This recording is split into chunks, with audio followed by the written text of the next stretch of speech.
Skates off, which is common. Yeah. Second down and 8. Williams, Moore, end zone. He's got it. Touchdown.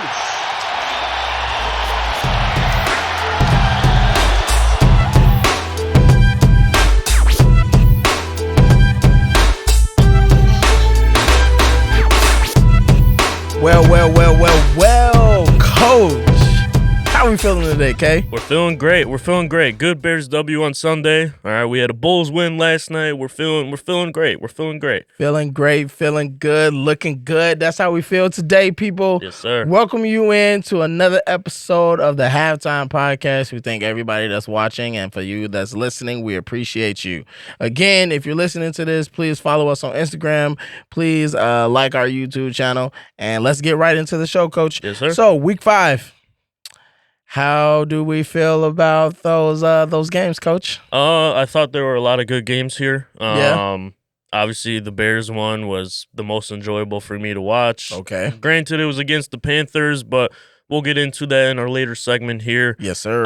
That Baltimore Ravens game was that was a classic. That was a doozy. That was a classic game. I was at home cussing out a lot of people. I was at home cussing at the TV. My daughters were trying to figure out if Daddy was okay. And I was just very excited. That game was a hell of a game, Coach. Derrick Henry was pissing me off because going into overtime, he only had about 40-something rushing yards, and I needed him to get 87.5 at least for my parlay, and he hit it first play in overtime, just broke that big run to give the Ravens that good field position. Man, there are so many people that are mad at athletes today because they're not hitting parlays. That I'm glad you hit it because you would probably be in the foul mood if you didn't get it. Oh, yeah. But there are so many people that are like really upset with athletes right now because they're not doing well, and it's kind of funny.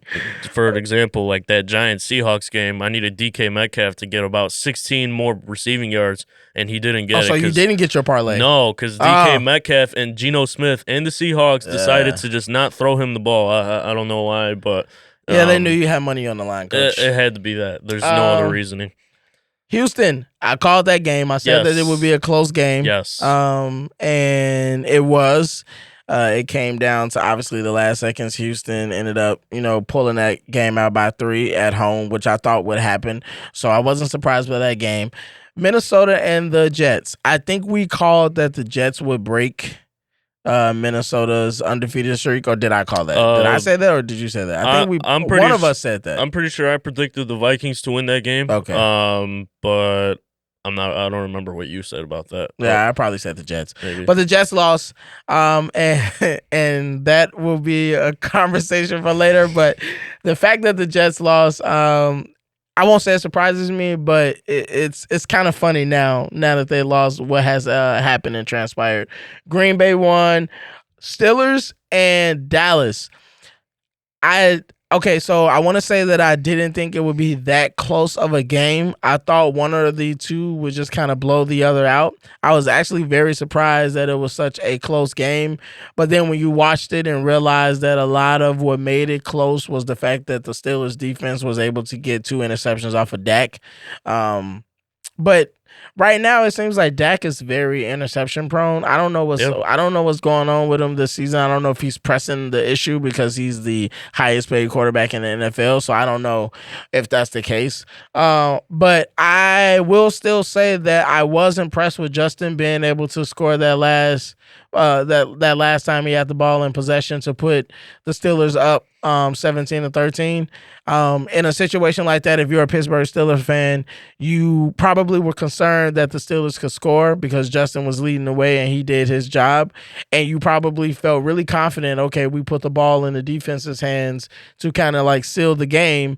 That's typically what a Pittsburgh Steelers fan will want, at least for this season. And it just so happened that the Steelers defense didn't, I guess I won't say they didn't do their job because they did their job all game, but just for that one drive, they just couldn't hold them from a touchdown. Yeah, it's bound to happen. I think we say that a lot with all of these top defenses like the Jets, the Bears. It's you're so confident in their ability to stop the ball, stop the score. Bend don't break policy, right? Where if you're gonna bend, give some bend, but don't break. Meaning don't let them get into the end zone. Yep, standard Tampa too. Yeah.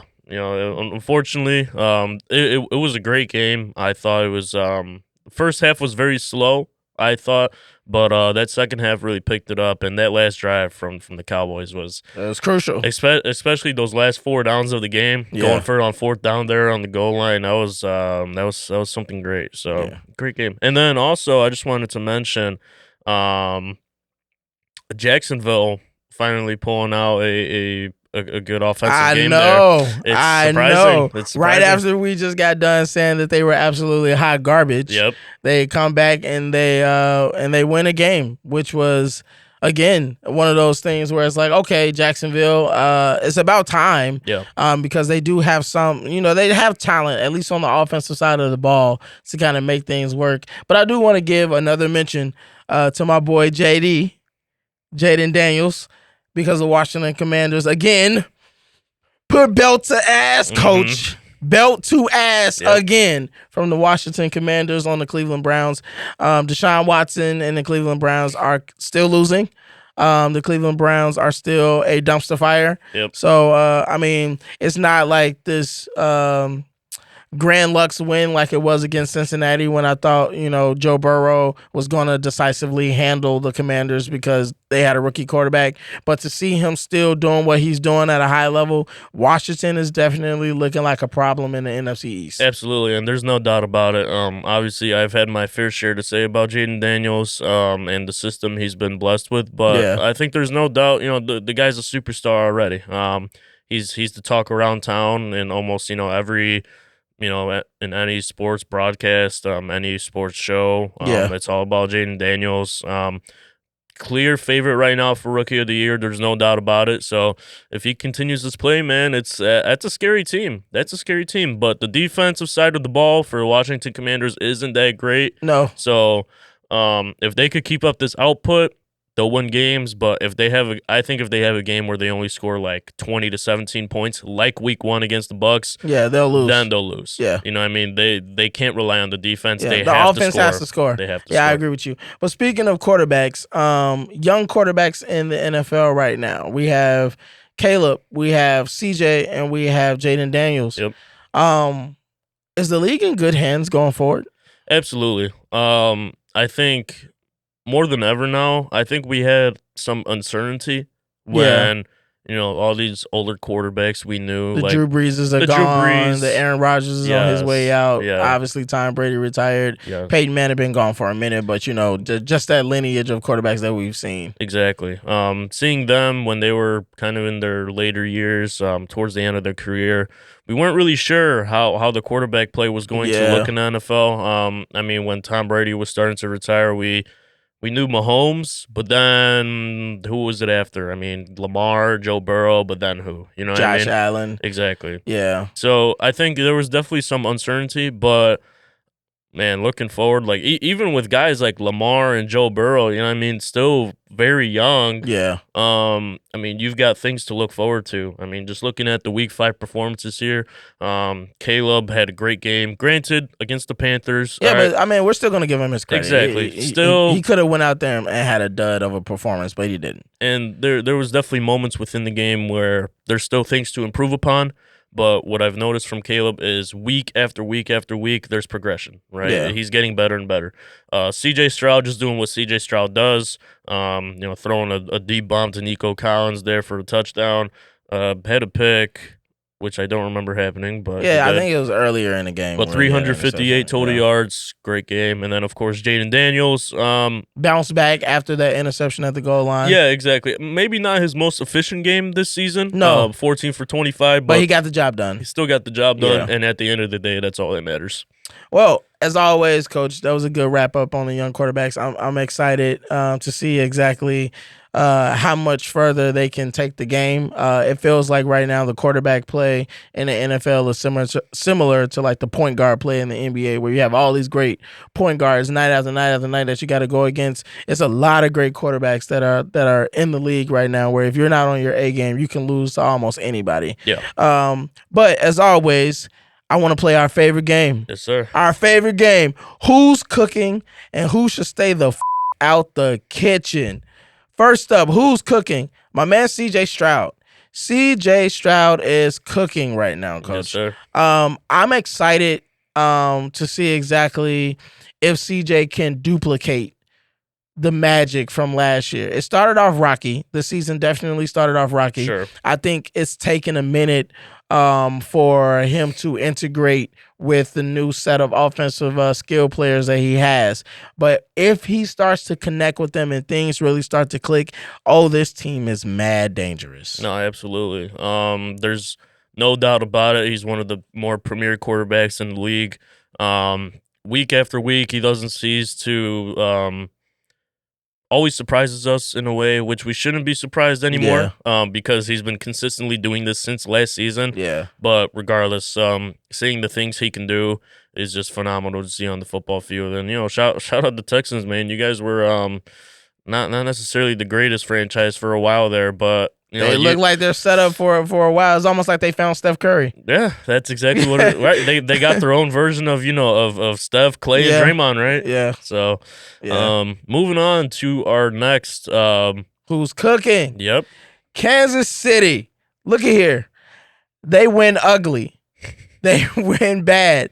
They win sexy. Yep. They win with nobody on the field. They win with no wide receivers. They win with all their wide receivers. They win with a Chuck E. Cheese out there. I don't even know, Coach. They win with anybody on the field for them. Yep. They are absolutely just rolling. And it feels like from last year, because of what they went through last year with the lack of weapons, with the lack of wide receiver separation, it's almost like they figured out a cheat code to the NFL and said, like, we don't really – talent is not what makes us. What makes us is just that we just know what we're doing.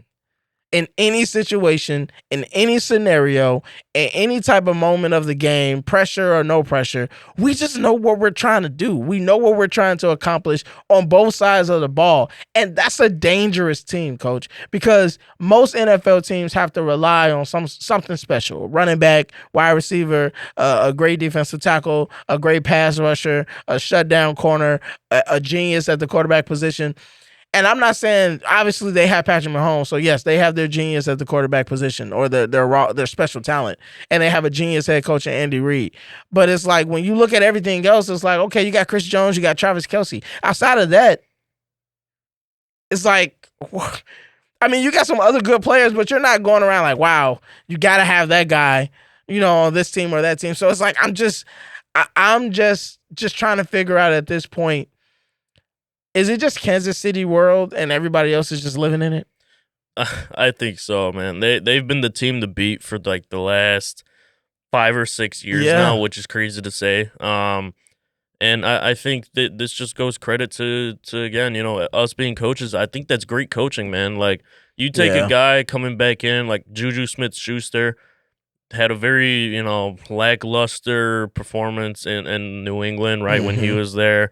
Obviously he was pretty hot when he was in Pittsburgh, right? But then going to New England, didn't really do shit. But now in Kansas City, first couple games were also rocky, but man, this one just hit it off, man. He had over 100 receiving yards. He looked like the Juju Smith-Schuster of old, man. And I think that just goes to credit, like where, again, this is what we were talking about, or at least what I was mentioning is great coaches put their players in positions to succeed. Yeah, absolutely. And you can scheme players open. Absolutely can scheme players. Here we go. And that's what they did. Here we go back to that shit, and man. But okay, we're not even mentioning Jaden Daniels or anything. All right, we're just giving credit where credit is due. Yes, the Chiefs are just a fantastic franchise. That's the franchise everybody is trying to model their own team after. Yeah, I agree. So, I agree. That is that. All right. Yeah. And last but not least, who's cooking? I was hesitant to say this guy. Mm-hmm. I was hesitant to give him his credit. But Dak Prescott, as eerie and as shaky as the Dallas Cowboys can be at times, to be the quarterback for America's team, that game against Pittsburgh was more of a game that Dallas couldn't lose versus a game that the Steelers needed to win, in my opinion. Mm-hmm. And I think he felt that. I know Jerry Jones looking down from the box was like, come on, man. Yeah. Come on, man. It's almost like that. I forgot who sings the song. I feel bad right now because I would know it if I was in a different space. But it's like, I know Jerry Jones is looking at Dak Prescott like, you're making a fool of me. Don't make a fool of me. Yeah. You know what I'm saying? Like, don't do this. Because I paid you all this money. I need you to come through. These are the moments where you have to show why I gave you the money. Why did I pay you? Exactly. And Dak, after he got lambasted by CeeDee Lamb on the sideline for throwing that interception, he responded. Mm-hmm. And this is the growth and maturity that I think as a Dallas Cowboy fan, which I am not, just want to preface that. I don't care about the Cowboys that much. But for all of my family and friends who are Dallas Cowboys fans, this is what you've been waiting for from Dak Prescott for the longest of time. The ability to bounce back multiple times throughout the series of a game and finish off and cap off a game that you're supposed to, I won't say supposed to win, but you need to win. No doubt in my mind. And I think it's no surprise to anyone that this game was definitely one of those games on the Cowboys schedule where it's like, you got to win. Yeah. They have to win because obviously, they're going to play tougher teams. You know what I mean? They're America's team. Yeah. They're always getting the primetime games, which is so annoying, but they do pull in the money. But no, it was nice to see, like I'm not a Cowboys hater or anything. I'm not a fan, okay? Because they're not my team, but I'm not a hater. It's nice to see guys like Dak Prescott figuring it out, you know what I mean? And actually playing his money's worth. Like he's playing the way that he should be playing. And I mean, last year had a pretty good year. The year before he had a pretty good year, and then this year's looking even better. Right. So, kudos to Dak Prescott. He's been looking great so far, and if they could keep that up. Obviously the defense isn't as good this year as it was in years past. So he needs to keep it up if they want to end up making the playoffs. Yes. But right now it's looking pretty good. And we're talking about a team that's relying on the offense to win games. Dallas, more than anybody else right now, needs that offense to score because their defense is absolutely nowhere to be found. And Michael Parsons is going to be out for I don't know how long. But moving on. So we know who's cooking.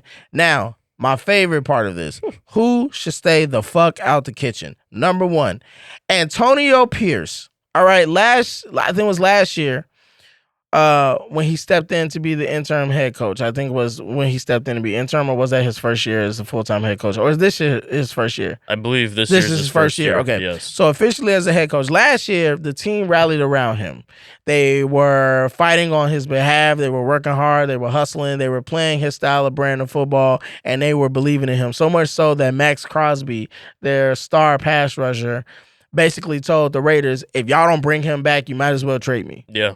So he's back, and it just seems like all the momentum and all the energy from last season did not carry over to this season because now he's calling out players. He's saying that guys are playing more so for the name on the back than the name on the front, that guys are out there making business decisions. And I'm not sure if he's only speaking to one guy in particular, which we all know who that is. The elephant in the room with them is Devontae Adams. Yep. Or if he's talking about a lot of guys on that team. But the thing that does for me is either it makes me feel like he's either lost a hold on the culture that he set, or he wants a few guys just out of there. And so right now it feels like the Raiders are on a downward spiral when it felt like they were on an upward trajectory last year. Yeah. Now, I will say that they didn't identify any true help at the quarterback position, and that could have been purposeful because maybe they're looking down the road at certain college quarterbacks that they want on their roster. Shedeur Sanders, of course. So that could be part of the process for them. But I did not expect for this team to be so bad this year. I thought that they would at least be one of those kind of teams that could probably get a bottom tier wild card spot, maybe go like 9-8, maybe 10-7 or something like that. This I did not expect. And I am thoroughly shocked that they're just kind of like imploding. No, absolutely. I mean, granted the situation last year like you mentioned, them rallying around the coach. Yeah. Him being this great coach, great motivator, all this stuff. They were starting to win a couple of games there at the end. Yeah. It was looking pretty good for the Raiders. And then now, I mean, I'm not too sure what's going on, really. It's sad to see because I love Devontae Adams. Yeah. I mean, obviously I hated him when he was in Green Bay because he was always, whooping Torching our us. ass. Yeah. But I mean, credit where credit is due, right? That is one of the best wide receivers in the league to this day. Still 31 years old. Yeah. Still got some juice in him. Still got some juice in those legs. And it's sad that he's kind of just that time is being wasted. You know what I mean? I think any NFL player today, especially, very often mentions how every year matters once you get older. Like, once you hit about 29 to 30, every single year matters because you don't know how that next year's going to look. So kind of seeing Devontae Adams just really not being used. I mean, he's out right now. He's technically injured. Hurt. Yeah. But I think we all know what's going on. He's just waiting to get traded. He's just ready to get up out of there. Which I really want to see happen, and I want to see him to go to a good franchise like I want him to go to the Steelers. That's me. I want him to go to no, I don't want him to go to, but it'd be crazy if he went to the 49ers and they somehow made that work because that would be crazy. And he would still be at home, still close to the family. It kind of makes a lot of sense for him. But he did post a little picture of Edgar Allan Poe on his X, which where's Edgar Allan Poe from or something? he has a poem called The Raven. Oh, yep. Yeah, I mean, if the Ravens do that, then that'll just be overkill. I don't think they need Devontae Adams, but nevertheless, it would be crazy. Moving on. Who else should stay the fuck out the kitchen? Sean McVay. Ever since the Super Bowl, it feels like Sean McVay and the Los Angeles Rams have just going down, and they're just not recognizing that they need to blow it up. I think they are a franchise right now, a football team and organization that is still trying to run off the fumes of their Super Bowl run and hoping that they can kind of recapture some of the magic. But guess what? The magic left. His name was Aaron Donald. Yep. He's out of there. That was the magic. That was the magic that you had. Everything was behind him, his energy, his source, his being, his muscle. Everything about Aaron Donald made the Los Angeles Rams. And that luster is gone. So now I feel like Sean McVay is in a situation where if he wants to recapture his luster as a head coach, he has to show and prove that he can rebuild the team. Because right now, the team that he had that won the Super Bowl was kind of somewhat of an inherited team. It was a lot of money that was spent. They kind of went New York Yankees on their payroll when they tried to win their Super Bowl, and they got it accomplished. But now it's time for them to kind of readjust and look and say, like, Cooper Kupp is getting hurt too much. Robert Woods is getting hurt too much.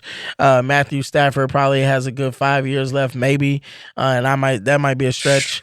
And that's why I said that might be a stretch. So I think Los Angeles is in a situation where they probably need to start considering starting this process over again from the top, which will allow Sean McVay to kind of re-show the type of luster, the type of head coach, the type of genius that people have been giving him since he's been the head coach for the Rams. I think the Rams have always been like the team since the Super Bowl. The Rams have always been a team like, are they going to be good again this year or are they going to be bad? Like, they're always somewhere in the middle, and we never know what's going to happen with them just because we've seen, so many times with Sean McVay, him kind of being able to, spark that magic dust, right? You know what I mean? Kind of just be this offensive mastermind. But I think as of late, we've kind of seen that it's not necessarily working out as well as, it should be.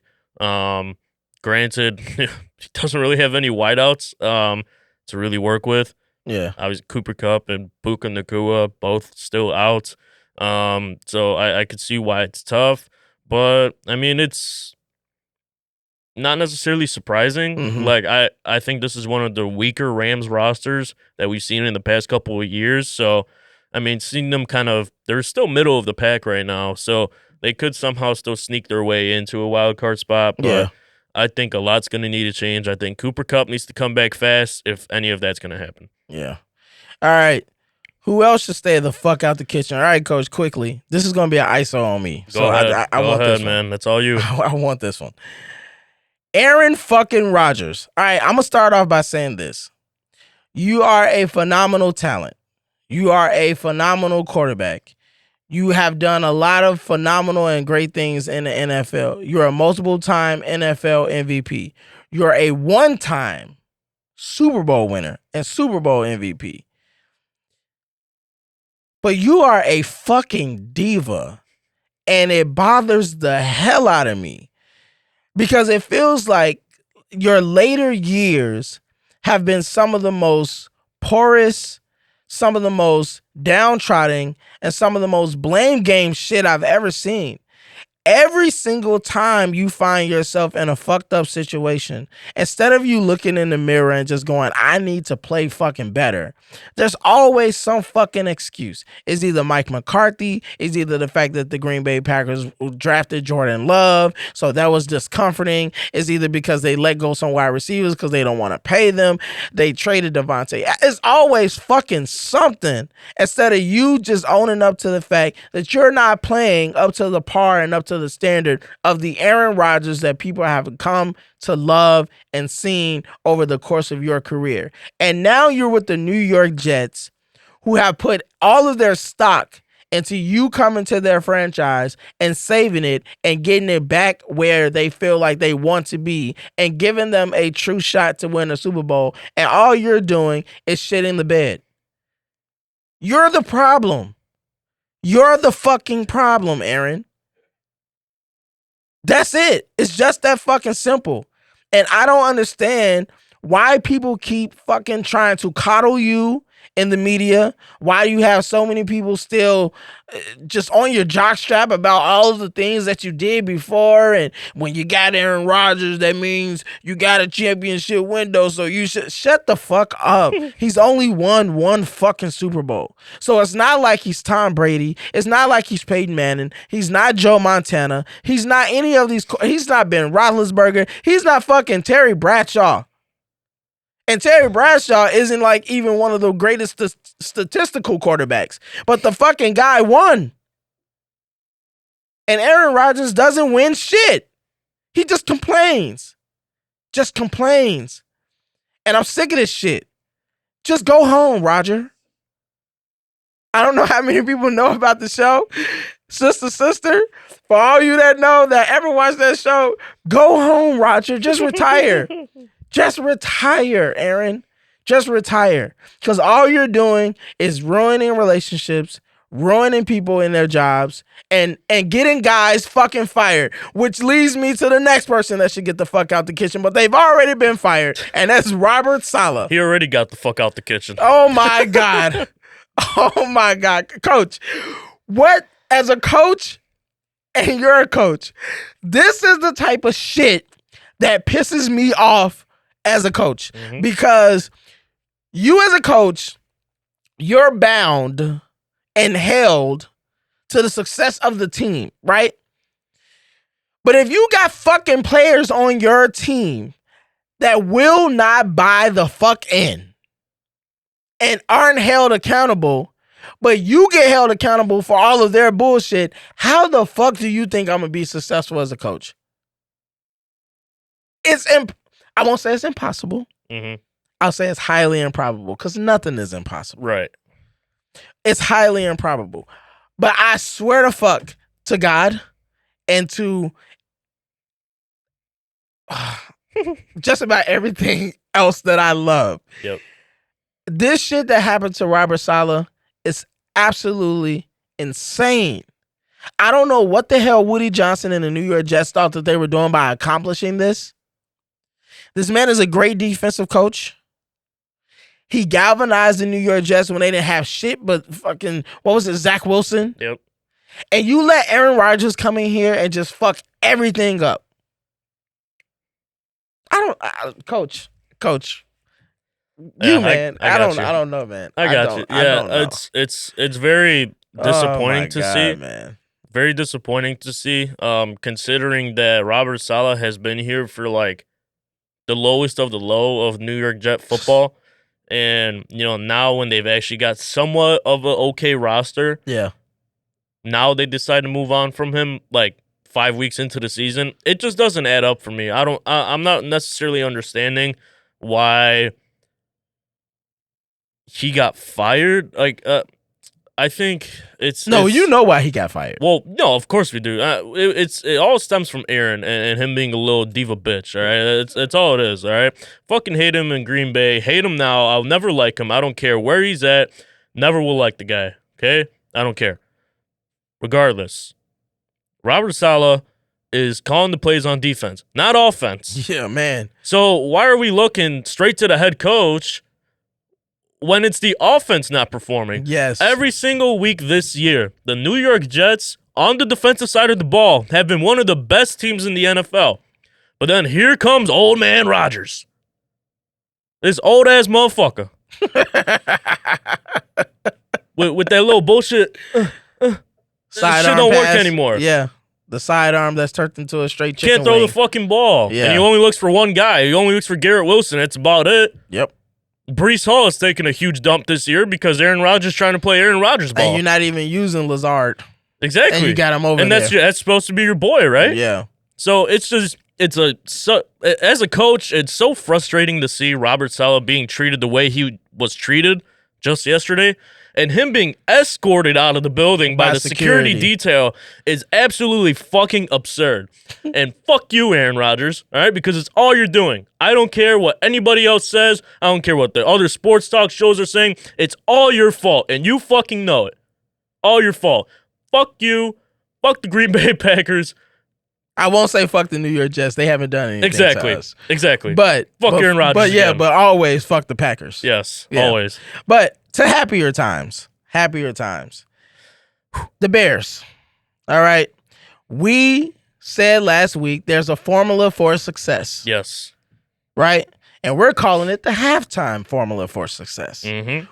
We said that the Bears needed to run the ball, commit to running the ball, lean on their defense and special teams to do what they do, and allow Caleb to work out a play action using the run game to set up easier passing attempts and softening the defense so that they have to play honest, that they can't just pass rush the whole game and that they can't just load the box up hoping that just trying to stop the run, right?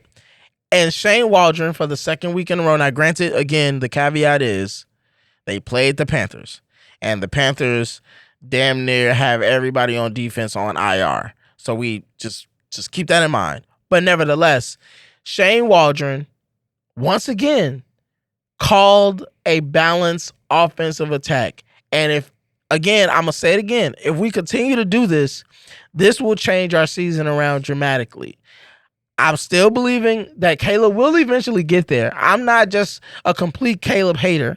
I do think Jaden Daniels is the quarterback that I wanted, and I do think Jaden Daniels is better than Caleb, at least for right now. Sure. But if Shane Waldron continues to protect Caleb in this fashion and allow that slow cooking to work for Caleb, I do think by the end of the season, we may be able to see the generational quarterback that we were promised. Yeah, absolutely.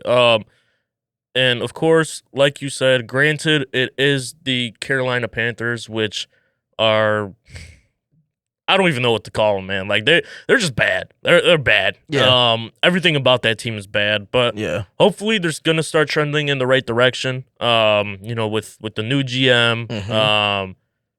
Hopefully, Bryce Young gets treated right. All right, but probably won't be. It was very refreshing, though, to see, like, finally a convincing Bears win. Yeah. Because we haven't seen that yet, right? Yeah. Week 1 against the Titans, all defense. Week 2, Texans. We shouldn't have been in that game. No. Week 3, who did we play? The Colts. The Colts. Lose that one, which we should have won. Week 4, the Rams. We squeaked away. We squeak away. Yeah. Finally, a convincing win for Shane Waldron and this offense. Which we should have because the Panthers suck. Absolutely. So that was granted. We should have beat them down. If it would have been a close game, I would have been thoroughly disappointed. Yes, absolutely. No doubt about it. All right. So, obviously, this was a must-win games for the Bears. And when I saw Chuba Hubbard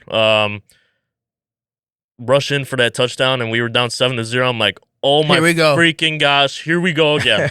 Here come the Bears, right? And not to mention, just really quickly, I know we texted and I told you That first drive, we started the game off trying to do the old shit. Sure. Throwing the ball. Just trying to throw the ball straight out the gate. And that first throw from Caleb almost was a pick six. Yeah. If Keenan Allen didn't put his hand out at the last second, put his arm and hand out at the last second, that was going to be a touchdown, Coach. It was going to be 14-0 really fast. Hey, Keenan Allen played some pretty goddamn good defense on that play. Man. But you know what? Man. Hey, we look at it, right? He wasn't in his rhythm, all right? I think that goes to maybe not him necessarily being ready, but also like trying to just throw the ball right out the gate. Yeah. I'm not really a fan of that. Obviously, like, set something up. Yeah, you watch a football game, right? You watch any NFL game, and it's like, okay, it's first down on their first drive. What are they gonna do? Run it right up the middle, right? Oh, here we go. But you try something different, and it doesn't necessarily work. So why do these teams keep doing it?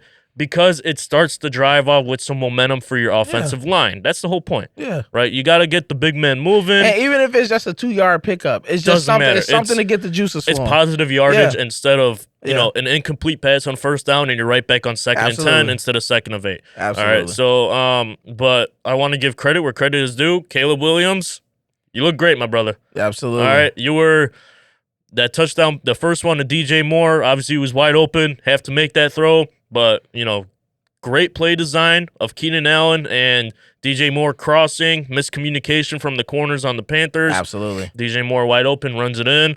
Obviously, the rushing touchdowns were phenomenal. You love to see that for DeAndre Swift and Roschon Johnson. Yep. And finally, the great touchdown pass that we saw at the beginning of the episode from Caleb to DJ.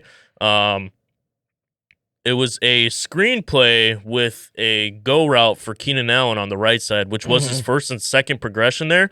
Moves to his third progression to the opposite side of the field and nails a dot. All right, that's the type of stuff we've been wanting to see, and we finally got to see it on Sunday. So we just need to see a continuation of that in London against Jacksonville. That's all I'm asking for. Yeah, we should win that game too, by the way. Yeah. But as promised, last week we told you guys that we were going to introduce the halftime adjustments, which gives you the opportunity to see from our point of view as coaches what we see when we're watching a game, not just as a fan, but as a coach, just trying to look and see and examine what other coaches are thinking in certain situations. So we have a few clips that we want to roll, and then we'll get into just kind of like the X's and O's of what we saw. Yeah. This makes no sense. You're running a pick and roll. Anthony Davis, get to the short corner right there in that dunker spot. So I'm ready to make plays off of this. The Lakers are going to perfectly run a pick and roll. Why is Anthony Davis setting a down screen right now? If I'm in that dunker spot, right now Austin Reeves catches this. This is a dunk. But you were busy setting into your own screen. Nothing. You're the Lakers. This is a great pick and roll right here. But relax. Wait for Anthony Davis. Wait for everybody to get back in the play so those Nuggets defenders are being occupied. This is a great pick and roll right here. But where's D'Angelo Russell popping to? Jokic has nothing to do other than to help. He can't pop. He can't roll, nothing. So you run a great ball screen. It doesn't matter. There's no spacing. It's going to happen all game long. Transition offense. Take free points. Anthony Davis should be sprinting back. That's a dunk. D'Angelo Russell, if he sprints, that's a layup. But Anthony Davis is jogging, and D'Angelo Russell's making a beeline to the three-point line. How is this not 2 points? Are you out of your shell? Austin Reeves should be benched immediately after this play. First of all, you get a good switch right here. You got Rui Hachimura down low on Jamal Murray. Please, if you're Austin Reeves, though, wait for LeBron, Davis, D'Angelo Russell. Again, like you're trying to run ISO here. There's 5 Nuggets defenders that only need to guard the ball because no one's back yet. Pitiful. Taurean Prince, how is your read? How are we this far into the season and you're making the wrong read here? All right, Anthony Davis sets a down screen. I'm able to get a pump fake and go drive. You're in the lane. Stop. You're in the lane. Attack Jokic's hip here. Make him step. This should be an alley-oop. Why are you picking your dribble up? Whoa. I got to show another one of these. Again, this off an offensive rebound. The Nuggets are amazing at transition offense. Why can't the Lakers be? LeBron's catching this ball. Taurean Prince. Well, Cam Reddish is going to run his lane. Taurean Prince. Sprint. Layup 2.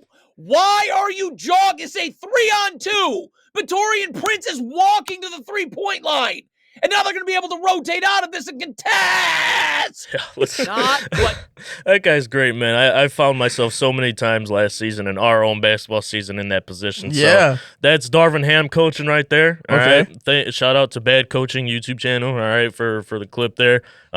Great example of Darvin Ham's bad coaching. Now let's get into our next clip here of JJ Redick, obviously the new Lakers head coach. Let's see kind of what he's been doing for LeBron and for this Lakers team. All right, let's see the difference. Even more so for Anthony Davis.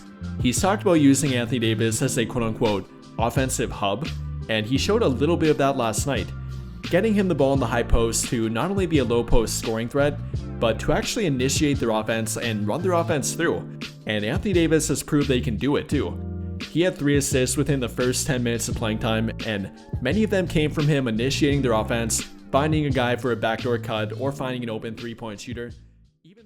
All right. So that's just one simple clip, all right? There are many different instances within that game where, we had a phenomenal grenade action. So it's kind of funny because UConn head coach, what's his name, Dan Hurley? Yes. That's his offense, the little grenade action. And what did JJ Redick do? First play of preseason, ran his action. Yeah. Right? So it's kind of funny, kind of ironic. But this leads us into the halftime adjustments portion of this. Right. We're going to break down that play we just saw. Okay. All right? So as coaches, obviously you've got LeBron taking up the ball here. Yeah. You've got Anthony Davis. You got Gabe Vincent at the elbows. And you've got 2 shooters in the corners. Was that Gabe or was that D'Lo? I think it was Gabe. Okay. Yeah, D'Lo was not on the floor. Either one. All right? Either one. So what I like to see is LeBron being a ball handler here, right? Okay. You got LeBron. That's what you want because defense is so centered on what LeBron is doing. Okay. Just as we said, or as the video said, JJ Redick is trying to get AD or Anthony Davis to really become this passer. He wants them to add a little Jokic to his game. And it's smart, right? Because we just saw in that play, LeBron enters the pass here to AD, right? AD now has the ball. What happens here? Gabe Vincent set the screen. LeBron back. Yeah. LeBron, little back cut. Boom. Wide open layup. And guess what? If we get the ball there, all right, defenders are the X's. Yeah. If we get the ball there and somebody helps, who do we have in the corners? Shooters. 2 3-point shooters for LeBron to pass it out to. That is just one example, all right? And it's so nice to be able to illustrate this stuff. It's almost like it's almost like how Golden State uses Draymond in pick and roll for like the dunker spot, but instead they're taking LeBron off the screen and taking him closer to the basket to be even more of a threat in the dunker spot. Which I don't think we saw enough of last year of kind of LeBron being more off the ball, getting some screens to the basket. I thought we saw a lot of just LeBron floating around the 3-point line, and when he was getting to the basket, it was off the dribble. Yeah. Which it shouldn't be that way. You know what I mean? So kudos to JJ Redick here for, allowing this offense to, I think, function in the way it's supposed to function. Let LeBron pass, get a back cut, and if there's a miscommunication, boom, you're wide open, right? That is a coach's dream, is when the defense can't communicate that properly, especially when it's your star player.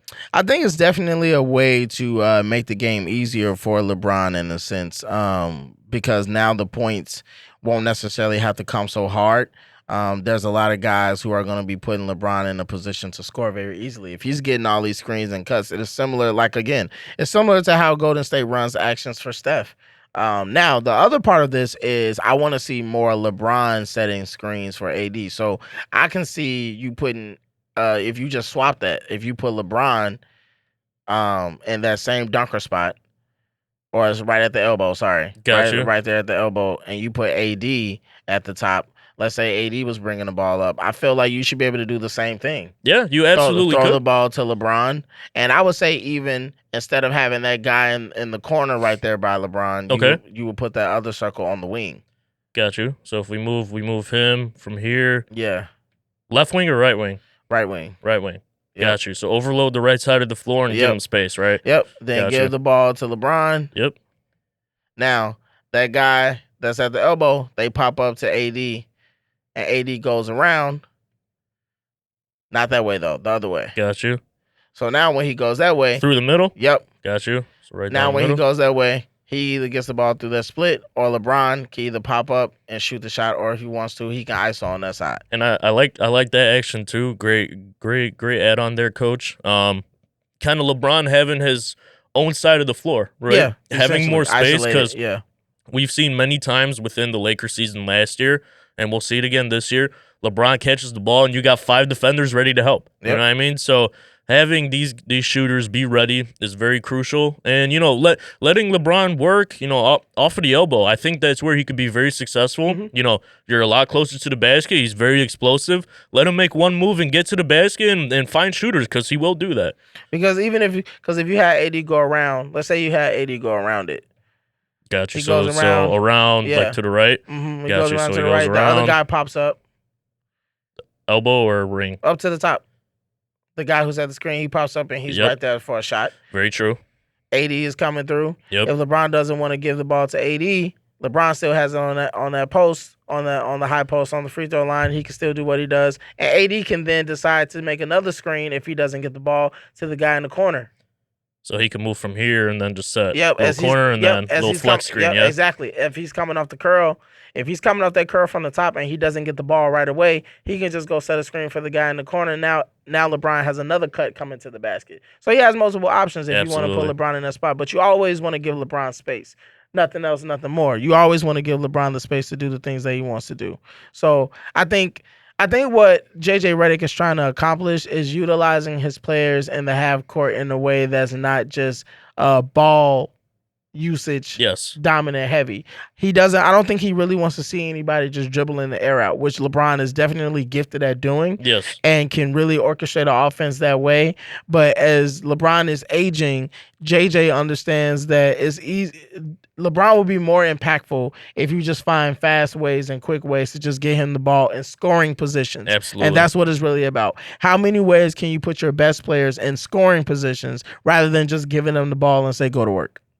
No, absolutely. I agree with you. And I think it's going to be interesting to see more of JJ Redick's coaching. Yeah. I'm excited to see what he's going to do late game situation, whether they're down by 2 or 3, what he decides to do, what plays they run. And, in the near future, we'll be breaking down, on every episode here, we're going to start doing these things. NBA basketball is back finally. So we're excited. We're happy to do this, to break it down. It makes it exciting for us as coaches. We're kind of able to break down the play here and, really dive into maybe some things we change or, vice versa. Maybe something a coach did really well. You know what I mean? And we would want to incorporate. So, yeah.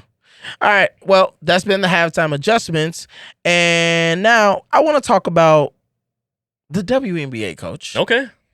Let's show the women some love. Absolutely. We've been talking a lot about the NFL. We've been talking about the NBA coming. But right now, the WNBA playoffs is happening. Yeah. All right. And the WNBA finals is set to take. It'll be the Lynx versus, I believe, the Liberty. Okay. All right. So, but I'm not going to talk about the finals. Okay. I want to talk about the controversy that has been happening all season in the WNBA. We all know what it is. Yeah. The youngest players in the NBA and the WNBA, the newcomers, Angel Reese and Caitlin Clark. And my question for you is, despite all of their greatness in college, despite their both unique individual abilities to impact the game, despite all the work ethic that they've put into their craft to get to where they've gotten, somehow fans have turned Angel Reese and Caitlin Clark into a racial uproar and conversation, right? Yep. It's created so much division within fandom, topics, conversation, and just not allowing them to just go out there and hoop and be great. So my question for you is, will racial division cease to be used as a tool to galvanize fan bases and fandom? Will we stop trying to play on this whole black and white dynamic, black versus white dynamic, to get the public to be interested in watching something because some people want to root for this one and some people want to root for that one? Will we ever get to a point where we don't have to do that anymore? So obviously that is what we would want. Right. I think that's what everyone wants. We just want to watch sports, right? We want to watch two great athletes and Caitlin Clark and Angel Reese just go at it and compete and hoop. Yep. That's all we want at the end of the day, right? Whether it's the NBA, NFL, WNBA, MLB, hockey, NHL, doesn't matter. White or black, play the sport. Let's have fun watching the sport. Yes. Let's let the athletes do their thing. Yes. So, obviously, like you've mentioned, this has become such a big topic now, right? Where we've seen, I think, both sides, right? Maybe fans of Caitlin Clark and fans of Angel Reese making it bigger than what it is. And it's truly disappointing to see that in 2024, we are still letting these racial talks control the narrative. And it's, like I said, disappointing, but it's also disrespectful, I think, to these players on the screen. I agree. And it's not just them, you know what I mean? It's players like Kelsey Plum, AJ Wilson. I think those conversations were still happening back then, but even more so now just because of, how advanced social media has got, how many more people are able to say things out of their free will. You know what I mean? Obviously, it's our First Amendment right. You got the freedom of speech. Right. So people are going to voice their opinions, right? But at the end of the day, will we see racial division cease to be used as a tool, to galvanize fandom? Probably not. And it's sad because there is evil in the world, right? Like, you will always have bad people. Yeah. And people will always make it a racial thing. And it sucks because as coaches, we know how we want the games to go. We know, we respect everybody. And what you can contribute. Exactly. Yeah. Like that's all we look at the end of the day. Whether you're white, black, Hispanic, Indian, doesn't matter. Yeah.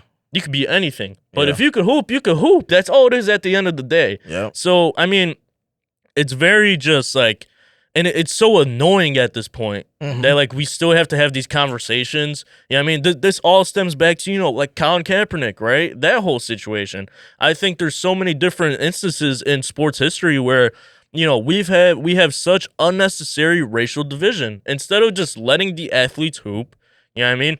Let them voice their opinions without having to voice ours. I mean, it is their platform. It is their space. They are the athletes, not us. Yeah. Let them say what they want to say. Have your opinions, but let's not let our opinions or our racial bias or our political bias control the narrative. Yeah. Let sports be sports at the end of the day. Yeah, I agree. I think the thing about it is that it's just easy to do that. I think it's easy to say that you're hating on this person because they want to see Caitlyn, the All-American, the white girl, win and all this other stuff. So you want to see her do bad because she's white. Or if it's Angel Reese and people don't like her, it's because she's a black girl from Baltimore who from the hood or whatever the case may be potentially. So you don't want to see her win. It's just what you're doing is you're diluting the greatness that they're exhibiting on the floor by trying to make it seem like, oh, we're only watching these games because people want to see Angel Reese fail, or people want to see Caitlin Clark exceed, or people want to see Caitlin Clark get bullied and get jumped on by a bunch of quote unquote black female thugs, as some people will try to call them and stuff like that. So it's just you're not allowing yourself to just watch their greatness be, watch them compete, watch these ladies do what they love, watch them hoop. You're making everything about what they accomplish be something of well, it's only happening because she's this, or it's only happening because people want to see her fail. So that's the only reason why people are watching her. That's the only reason why people are interested. And it's nah. People actually are just interested in because they like the way these girls hoop. Yes. I like the way Caitlin can shoot. I like the way Angel commits to defense, gets rebounds, and offers force to the game. She reminds me of Kevin Garnett in a way. Absolutely. You know what I'm saying? I can see that, That's the energy she gives. So it's I just like watching them play. And it's when I have to sit and watch shows create this whole race debate between why the interest in Angel Reese or why. And I'm not saying that they're not experiencing these things, because let me be frank and clear. They are experiencing these things from the outside world, where people are using racial epitones, where people are making things about race towards them and calling them names and doing certain things, giving them threats and doing things. So I don't want to downplay the experience of them experiencing prejudice and things like that happening on both sides. But I wish people would just let it go and just let those girls be great and understand that it's just all competition. If Angel Reese fouls Caitlin Clark hard, it's because that's the game. If Caitlin Clark does this to everybody in showboats, it's because that's the game. Like, that's just part of the experience of being a hooper. Right. You talk shit, you get into people's faces, you hard foul, your emotions are off the cuff. You're just trying to win. So a lot of things happen within the minutia of the game, and I think people take that and think that somehow because, Caitlin Clark hit the deck, it's because she's white and they don't want to see her succeed. Or if something happens to Angel Reese, they'll let that happen to the black girl, but if that was Caitlin, blah, blah, blah. And it's like, again, once again, I'm not saying that these things don't exist, but I just wish we would cease to let us, I just wish we would cease to allow it to happen, so that these girls can just be appreciated for how great and phenomenal they really are. And speaking of somebody who's great and phenomenal, I want to switch and pivot to A'ja Wilson, who is the reigning MVP once again of the WNBA. She has led the Las Vegas Aces to 2 back-to-back WNBA championships. She was trying to three-peat this year, Yep. But it didn't work. They ended up losing to the New York Liberty. Yes. In their series game of 5-3, and they I think the series closed out 3-1. I think so. So I just want to speak on her and her greatness, and not necessarily saying that I have to parallel and compare her to a male athlete, because that's not necessarily what I'm trying to do, but she just reminds me and gives me that aura of Kareem Abdul-Jabbar. Like, I feel like she's going to end up being like the Kareem version of the WNBA, where she's won on every level, from state level, national level. Now she's a 2-time champion. She's an MVP, twice MVP, Defensive Player of the Year, all of those things. She's just a winner. And that's the way, when you understand Kareem and you look at his history, I believe he's a gold medalist as well. He national champion, state champion, multiple time NBA champion. So it's like she just has the same parallel with him as like being just a fucking winner, bro.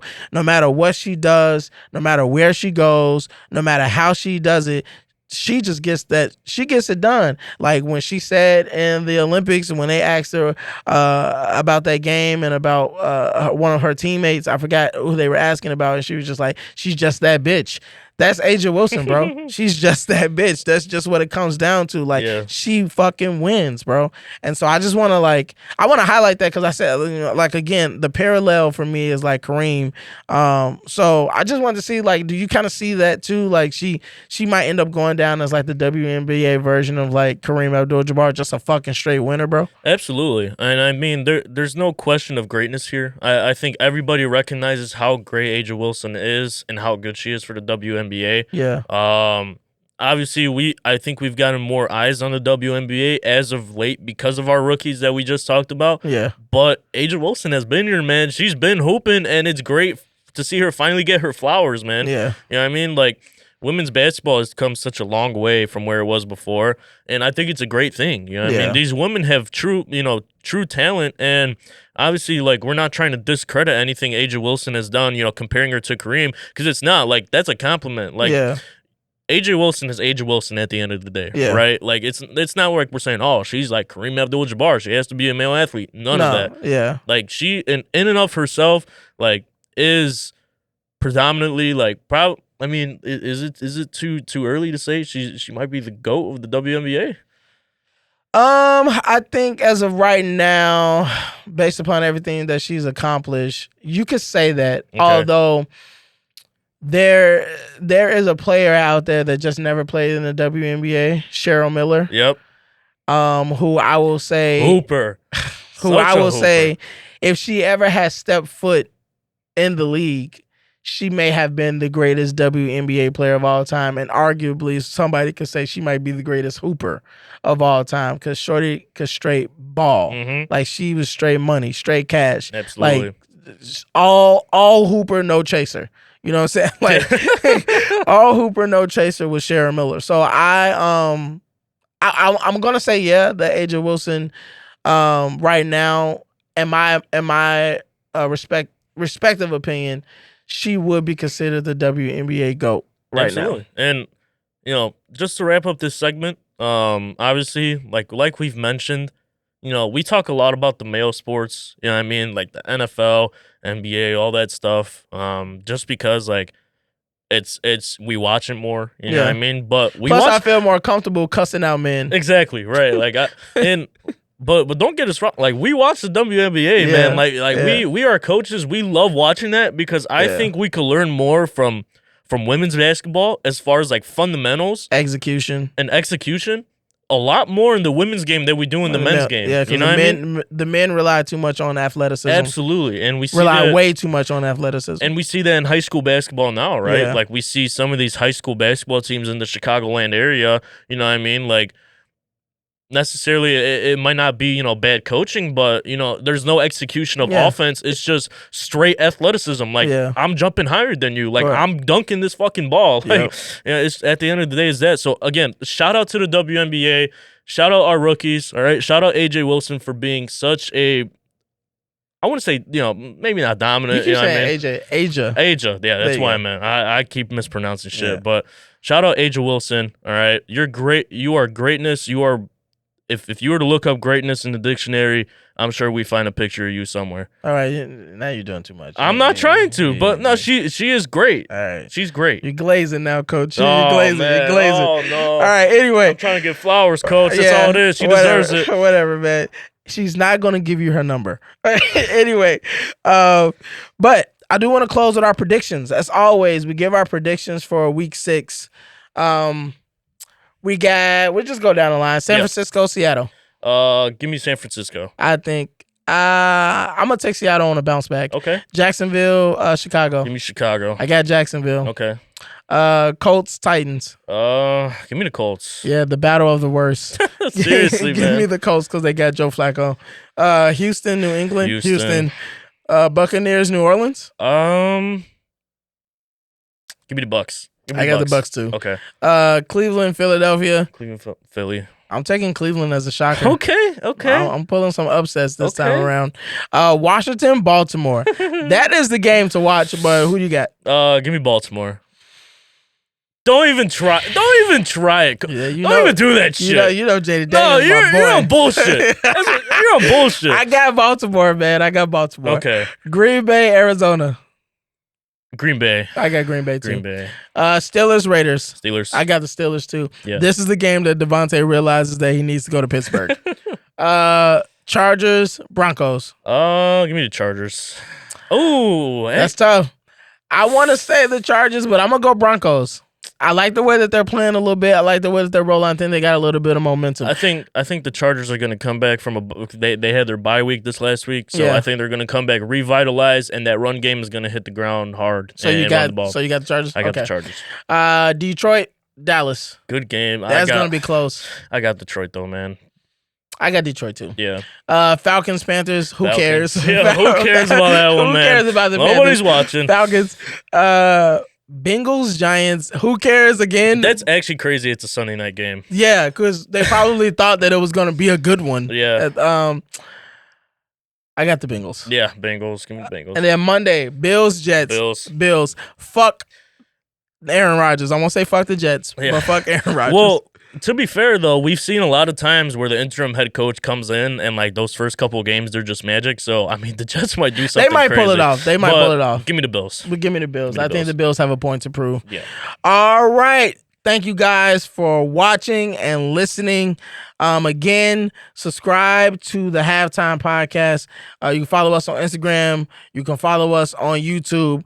Also, don't forget to submit your video submissions and predictions of what the halftime score will be for the Bears and Jaguars game, okay? Submissions have to be sent by Saturday night. You have to post it to your Instagram story. You have to tag us in your Instagram story. And you have to be following our Instagram and YouTube in order to win the cash prize. And your scores have to be right. Remember this. Yes. It isn't just about picking the team that's winning at halftime. Your score has to be right. And one more shout out. This guy, Dave, I saw him outside while I was driving and doing my job last night. He got to kiss this beautiful girl. And I just want to tell everybody that good guys don't finish last. They get to kiss the girls that they've always wanted. This has been another episode of the Halftime Podcast. I'm Coach Malcolm. I'm Coach Konrad. And you guys have a great one. As always, C-Red, bear down, baby. Yes, sir. See y'all.